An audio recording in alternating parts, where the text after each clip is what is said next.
Hello दोस्तों, आपका स्वागत है आपके अपने चैनल साइंस हॉल में। तो चलिए दोस्तों, आज हम लोग फिजिक्स 12 क्लास के देखते हैं कुछ इम्पोर्टेंट क्वेश्चन। देखिए दोस्तों, इसमें कुछ इम्पोर्टेंट क्वेश्चन है, उसके साथ ही ऑब्जेक्टिव है इसमें, इसलिए वीडियो को अंत तक बना रहिएगा। चलिए ठीक है, शुरू करते हैं। 1 नंबर क्वेश्चन, दो वैद्युत बल रेखाएं क्यों एक दूसरे को काट नहीं सकती है?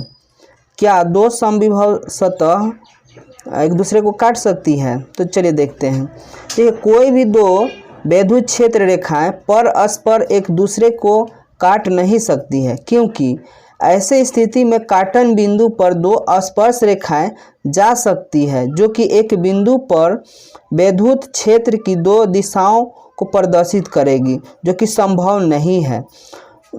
दो समविभवी सतह भी काट नहीं सकती है, क्योंकि काटन बिंदु पर विभव दो मान होंगे, जो कि ये असंभव है।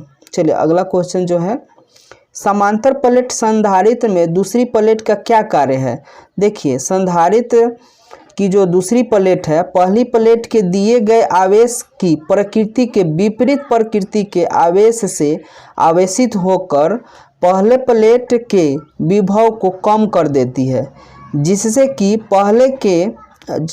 कि प्लेट के बीच विभवांतर कम हो जाता है, जिसके बाद संधारित्र की धारिता बढ़ जाती है, अर्थात पहले प्लेट पर और आवेश संग्रहित किया जा सकता है। चलिए 3 नंबर क्वेश्चन देखिए, स्थिर वैद्युत परीक्षण क्या है? इसके एक उदाहरण द्वारा बताइए।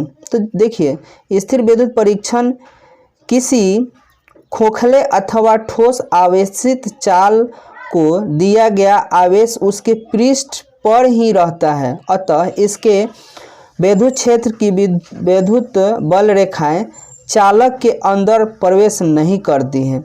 अतः किसी वैद्युत उपकरण को बाहरी विद्युत क्षेत्र के प्रभाव से बचाने के लिए इसको गोलीय खोखले चालक के अंदर रखा जाता है।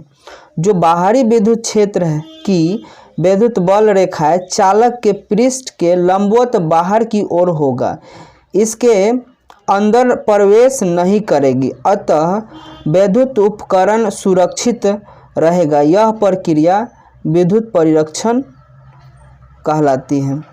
इसका व्यवहारिक है। इस सिद्धांत के आधार पर ही वर्षा के समय बादलों के घर्षण से उत्पन्न जो तीव्र वैद्युत से बचने के लिए किसी कार में बैठा व्यक्ति कार की खिड़कियों को बंद कर लेता है, अतः इस प्रकार चालक कार एक खोखले चालक कोष की भांति व्यवहार कर उस व्यक्ति को वैद्युत के प्रभाव से बचाए रखता है। दोस्तों, ये जो क्वेश्चन है 4 नंबर, ये अगले वीडियो में बता देंगे 4 और 5, इसलिए आप इसको कमेंट करके बताइएगा कि क्या इसका आपको चाहिए। जो 6 नंबर क्वेश्चन है, संधारित्र की धारिता को प्रभावित करने वाला 2 कारक को बताएं। तो देखिए दोस्तों, जो इसका 2 कारक है प्रभावित करने वाला, एक तो है प्लेट का क्षेत्र और दूसरा है प्लेट्स के बीच की दूरी। चलिए ऑब्जेक्टिव इसका देखिए, द्रव की एक बूंद को आवेशित करने पर सिकुड़ने की प्रवृत्ति क्या होगी? तो इसकी सिकुड़ने की प्रवृत्ति क्या होगा दोस्तों? इसका आंसर हो गया बी, घटती है। अगला क्वेश्चन है, एक बंद पृष्ठ के अंदर एक विद्युत द्विध्रुव स्थिर है, बंद पृष्ठ से निर्गत कुल विद्युत फ्लक्स होगा। तो इसको दोस्तों, इसका राइट आंसर देखिए क्या है, 0 होगा, ऑप्शन डी। अगला क्वेश्चन, यदि किसी खोखले गोलीय चालक को धन आवेशित किया जाए तो उसके भीतर का विभव क्या होगा? इसका विभव देख लीजिए, बी इसका राइट आंसर, धनात्मक और समरूपी होगा। अगला क्वेश्चन जो है, एक इलेक्ट्रॉन तथा एक प्रोटॉन एक दूसरे के समीप आ रहे हैं, इस निकाय की स्थिर ऊर्जा क्या होगा? घट रही है। इसका आंसर होगा घट रही है, ए आंसर सही है। अगला क्वेश्चन, एक इलेक्ट्रॉन को दूसरे इलेक्ट्रॉन के ओर ले जाने पर इसकी निकाय क्या होगी?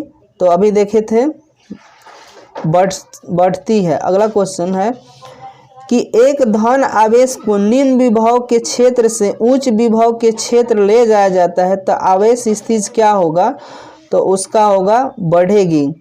चलिए अगला है साबुन के बुलबुले को कुछ ऋणात्मक आवेश दिया जाता है तो इसकी त्रिज्या क्या होगी, तो बढ़ेगी। अगला है समविभवी पृष्ठ पर एक इलेक्ट्रॉन को एक बिंदु से दूसरे बिंदु तक विस्थापित करने में क्या होगा, तो कार्य मतलब कोई कार्य नहीं होगा। इसका राइट आंसर डी होगा। अगला क्वेश्चन जो है यदि समरूप विद्युतीय क्षेत्र x दिशा में हो तो समविभवी तल होगा। इसका राइट आंसर देखिए YZ तल में, बी आंसर होगा। आवेशित खोखले गोलाकार चालक के केंद्र पर क्या होगा, इसका राइट आंसर तो देख लीजिए इसका सी होगा। विद्युत क्षेत्र शून्य होता है, विभव नहीं। डिबाई मात्रक है, किसका मात्रक है, आप लोग को पहले ही बता दिया गया है कि किसका मात्रक है, तो इसका राइट आंसर सी हो गया, विद्युत द्विध्रुव आघूर्णन का।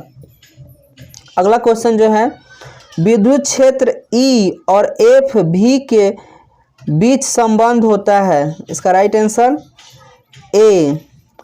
देखिए इसका आंसर क्या हुआ, ए में है ई बराबर माइनस के डी भी बटा डी एक्स। अगला क्वेश्चन है एक समान विद्युतीय क्षेत्र में द्विध्रुव के विक्षेपण में किया गया महत्तम कार्य क्या होगा, तो राइट आंसर ए हो गया 2pe। अगला क्वेश्चन है एक प्रोटॉन को 1 वोल्ट विभवांतर से त्वरित किया जाता है, इसके द्वारा ग्रहण की गई ऊर्जा होगी, कितनी होगी, 1 eV। राइट आंसर इसका बी हो गया। अगला क्वेश्चन जो है किसी बिंदु x y z पर विद्युत V बराबर 4x विभव वोल्ट है तो बिंदु 1m 0 2m पर विद्युत क्षेत्र की वोल्ट मीटर में क्या होगा, तो इसका राइट आंसर ए होगा। चलिए अगला क्वेश्चन जो है विद्युत द्विध्रुव के अक्षीय एवं निरक्षीय स्थिति में तीव्रता का अनुपात क्या होगा, राइट आंसर इसका ए 2:1। किसी वस्तु पर आवेश का कारण है, आंसर इसका सी है इलेक्ट्रॉन का स्थानांतरण। अगला क्वेश्चन निम्नलिखित में से कौन सा विद्युत क्षेत्र का मात्रक है, राइट आंसर उपयोग दोनों, यानी सी इसका सही आंसर है, ए भी होगा और बी भी होगा। अगला क्वेश्चन है दो संधारित्र जिसमें प्रत्येक की धारिता सी है श्रेणी क्रम में जुड़े हैं, उनकी तुल्य धारिता क्या होगी, इसका राइट आंसर सी होगा, C/2।